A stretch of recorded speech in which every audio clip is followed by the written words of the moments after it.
And now, a tale well calculated to keep you in suspense. In a moment, Act One of Hide and Seek, starring Jackson Beck and William Redfield, and written especially for suspense by Bob Corcoran.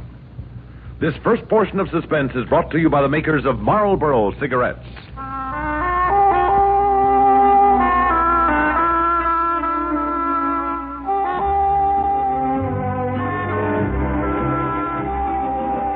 Why don't you settle back and have a full-flavored smoke? Have a Marlboro. You get a lot to like with a Marlboro, the filter cigarette with the unfiltered taste.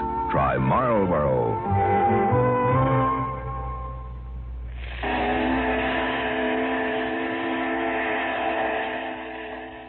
The lost soul cry of a lake steamer fell into the sleeping Chicago street like a wet feather, sending out ripples of fear that washed against a dandy man who would soon die. A nerve kept jumping under his eye. His hands were sticky. He stared out the window, forcing himself to go through the routine he created. He'd stop at the all-night cigar store, no matter how late, and have his shoes shined so he could go home with a clean pair. It was one of the reasons they called him Dandy. But he wasn't enjoying it tonight, and never would again. He came off the shoe-shine chair like a dancer, moved to the door of the store. Nothing either way. A $50 glittered in the light and disappeared as the boy snapped it out of the air.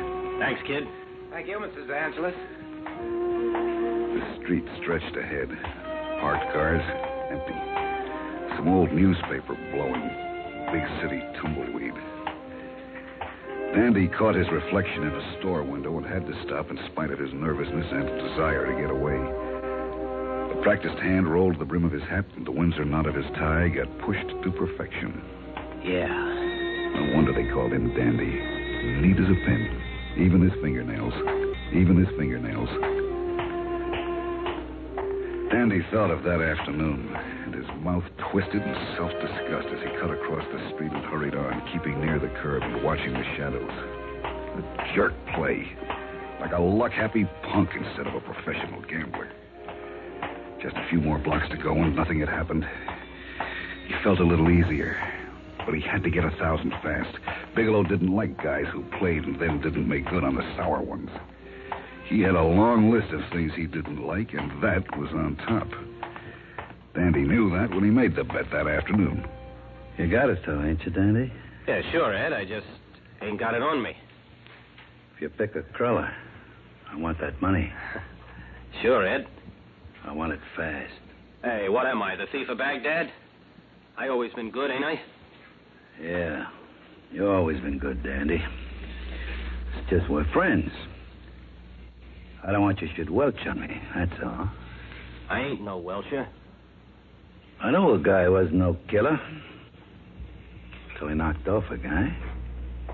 I won't Welch, Ed. That's good. Because if you did, I'd lose a friend. And all your friends would lose a friend. Permanent. Okay. Don't worry. It's a sure thing. The horse finished 5th. Nowhere. But he'd get the money. Sure. Take maybe a week. Guys forget your name fast when you're broke. But nothing to worry about. His hotel awning invited him just ahead. Maybe he'd get out of town for a few days. Not that there was anything to be afraid of, just hedge his bet. Play it safe. He breezed into the hotel lobby. Thank God it was empty. Then the ripples of fear came back when he saw the scared-faced kid at the desk. What's the matter, Herbie? Well, there's a guy waiting for you. He's in your room. He belted me and took the key. Told me not to tell the cops or you nothing. But you always been nice to me. It's all right, Herbie. It's all right. What's he look like? Oh, he's a real big guy. Fat, but big. Thanks, kid. I'll make it up to you later. He fought to keep calm. No time to turn into a panic man. Stiff-armed the door and got into the street. His hand measured the few bills in his pocket. He wondered how far they'd take him. Bigelow was closing in. Then a piece of shadow split away from the wall. Hello, Dandy. Did the kid tell you about Bigelow's friend waiting for you inside? I don't know what you're talking about. But not about the one waiting outside, huh? The man was tall and thin, skinny even. He looked as if they'd made his face, forgotten a mouth, and then torn one. Dandy tried to move around him. Let's get my buddy, then we'll go see Ed. When I say move. Dandy fought his fear as he watched the elevator arrow swing down. He was tall and fat. His eyes looked as if someone had tried to hide 2 grapes in some dirty grease. You got him. Good. Yeah, he was taken off. This punk here must have told him you was in his room. You do that, punk? Huh? Don't matter, we got him. You're gonna keep your mouth shut about this, ain't you? Please, leave him alone. Shut up, Dandy man. I won't save you for Bigelow. Kid, you say anything, this is just a sample of what you'll get. Let's go. Where are we going? Ed Bigelow wants to talk to you. What's Ed want with me? Did you hear that, Earl?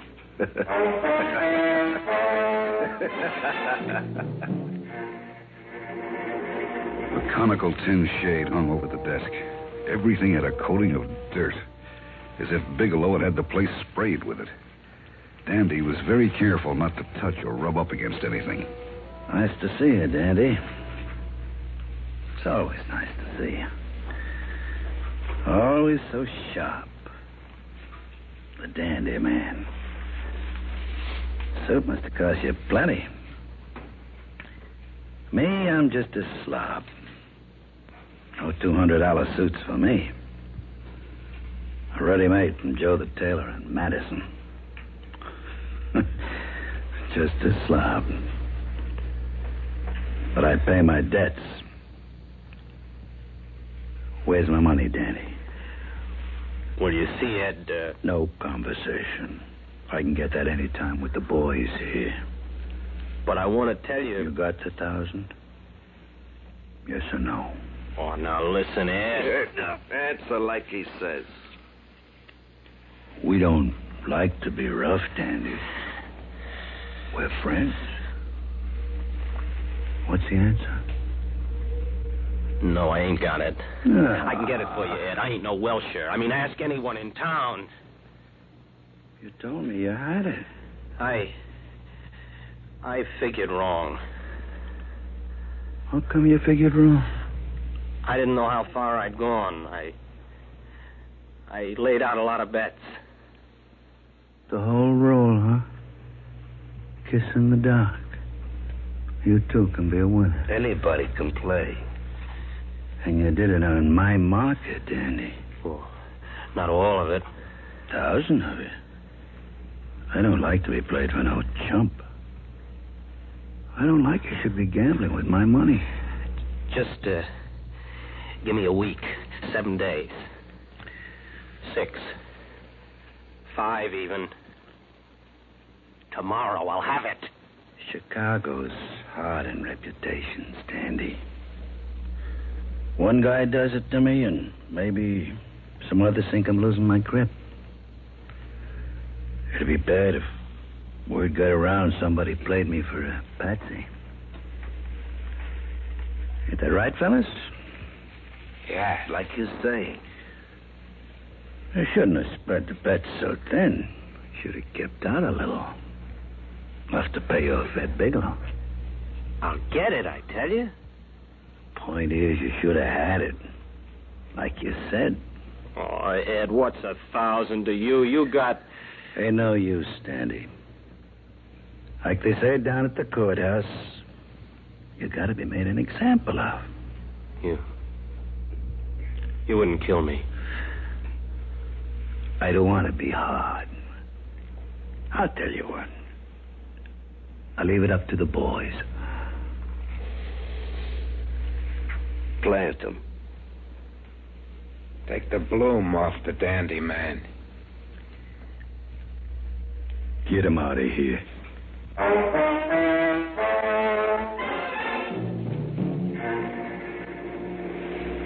I'll take that watch, Dandy. You won't be needing it. I'll match you for it. Sure, I ain't greedy. We're, going out to the Forest Preserve, huh? A nice drive into the country. Oh, it's peaceful out there. You'll get a nice rest. You're caught. A joker. Yeah, we go down Clark Street, see? To North Avenue, and then west to the country. We park a little, and we come back. Me and Lloyd, that is.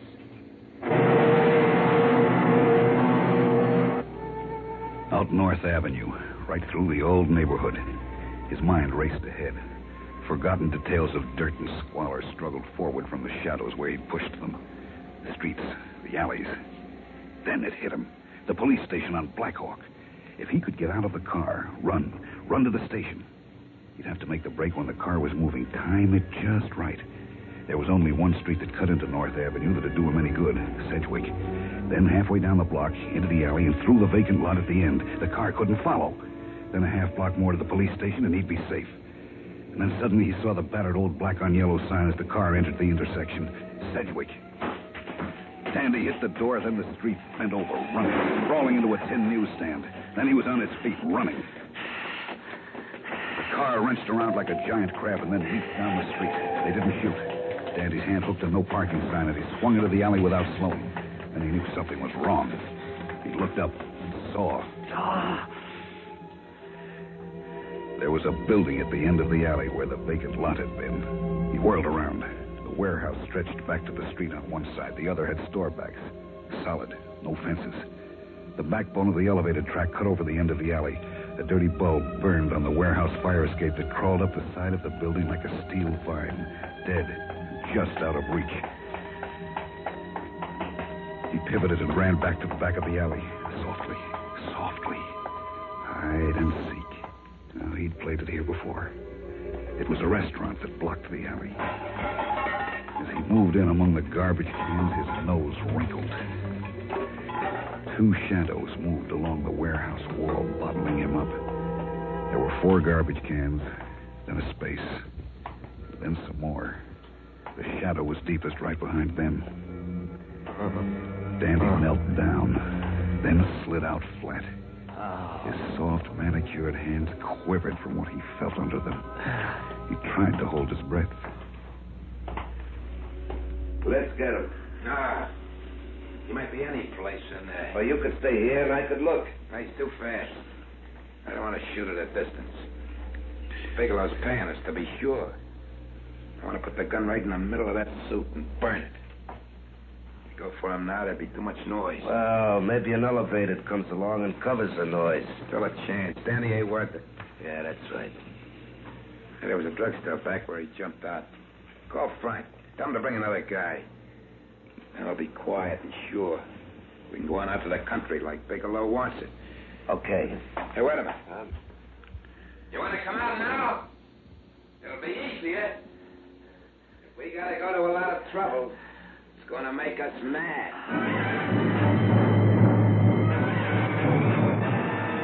The skinny man took a drag on his cigarette. Dandy could see it wink and then glow bright red. The long finger flipped it in a gentle arc over the cans into the deep shadows. It hissed and went out as it hit the muck. We'll use them on you, Dandy. We'll cook you, a little at a time. You lousy. Stall. Pray for a break. Why don't you play him smart, Dandy? Take off. If he tries to go past me, the shots won't make no difference. I'll pick you up in the corner heading north. Okay. Hey, get some cigarettes. We want to have plenty. And Dandy remembered. He'd get out after all. The 100-to-1 shot suddenly turned into a boat race. He remembered when he was a kid. The cops would come along on their way to the station. Sure, that wouldn't be changed. It was routine. Cops never change routine. They get fat on it. When the cops came, he'd holler. They'd get the two who'd been pushing him around. Go ahead. Wait. Fat man. I'll be right over. I got the cigarettes and matches. Lots of matches. Still playing hard to get. He's gonna wish he hadn't. Dandy grinned and then suddenly realized how much his back ached from holding his head out of the slop and tin cans. He thought of his suit and his shirt and his hand-painted silk tie. And what his friends would say if they could see Dandy DeAngelis laid out in this sewer. The smell flooded in on him, and he gritted his teeth. He didn't want to lie in that, too.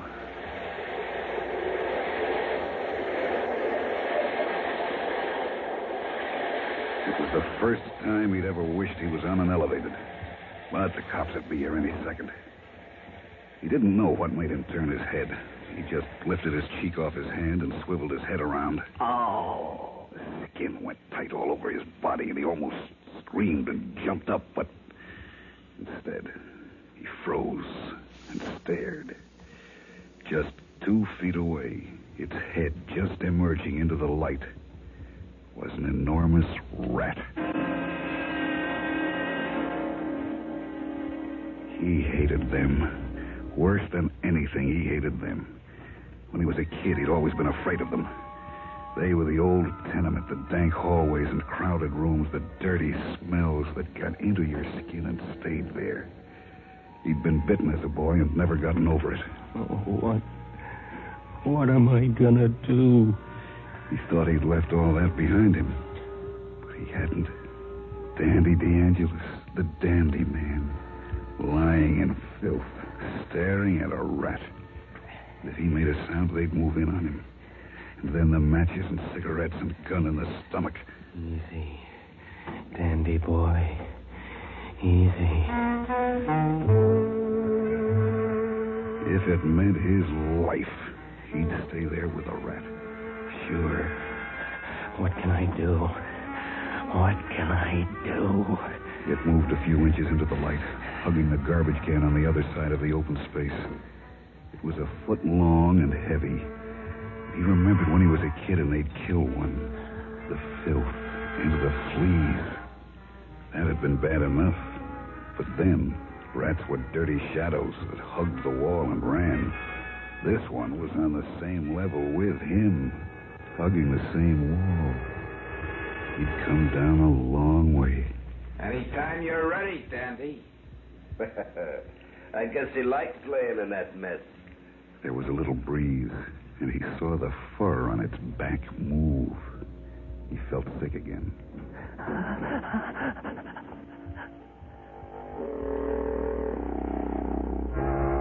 It hunched itself around. Dandy started back in spite of himself, in spite of the men waiting for him to make a sound. It didn't run at his slight motion. Dandy held his breath. He was so close to it, he could even see the rings on its tail.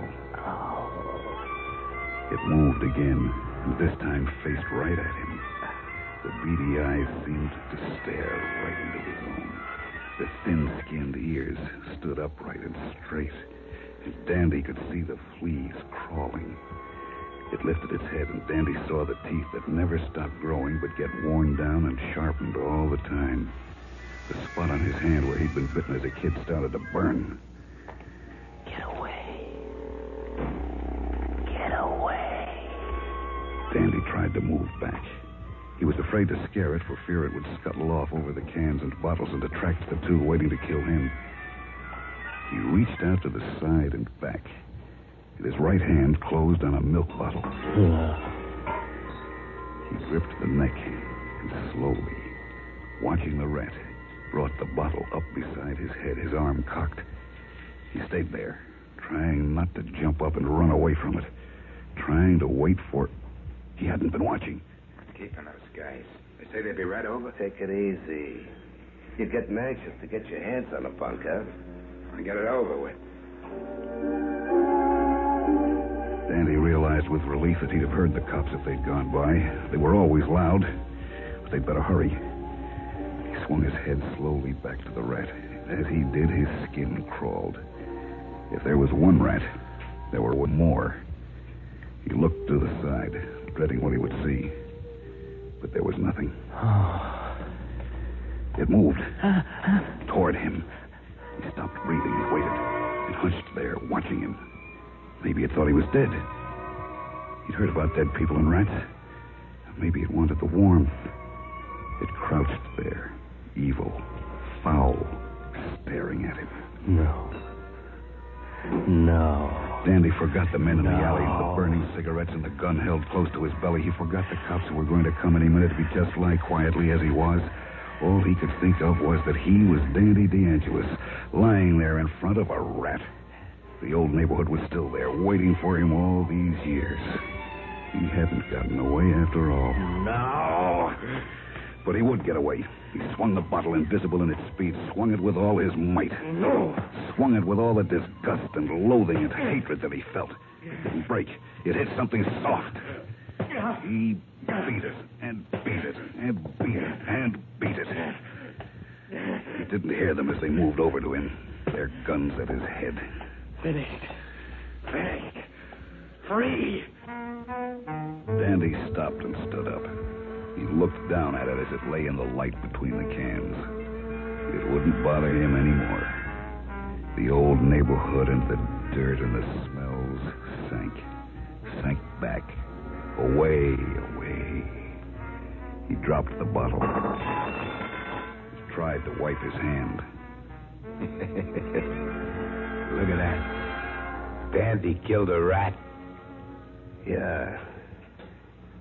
Now it's our turn.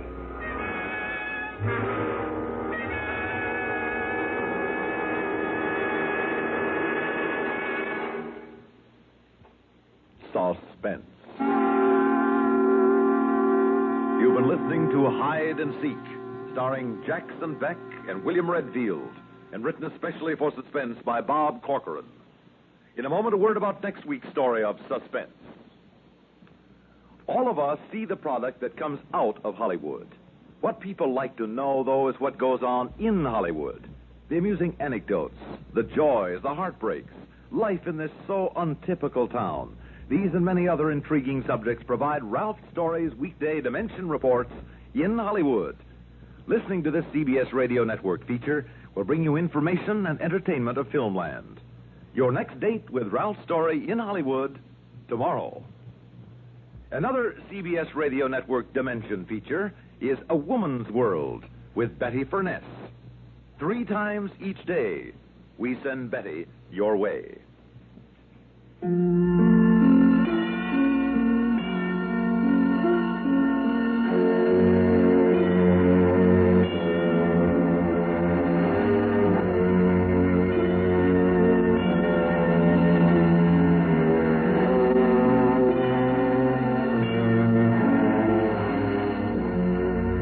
Suspense is produced and directed by Bruno Zerato Jr. Music supervision by Ethel Huber. Sound patterns by Joseph Cabibbo and Don Creed. Featured in tonight's story, Santos Ortega as Bigelow, Larry Haynes as Lloyd, Joseph Julian as Earl, and Jack Grimes as Herbie. Listen again next week when we return with Dagger of the Mind, written by John Robert. Another tale well calculated to keep you in